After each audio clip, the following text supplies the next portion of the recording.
ताली दें परमेश्वर के लिए जोर से और जोर से।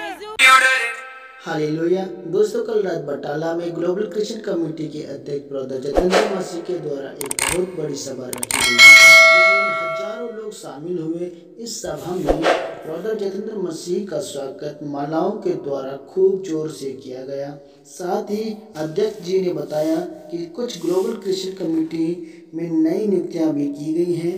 वीडियो को देखते रहें, अंत में वीडियो को लाइक और शेयर करें, कमेंट्स में अपनी राय जरूर दें और हाँ, वीडियो को देखने के बाद चैनल को सब्सक्राइब जरूर कर लें। हालेलुया।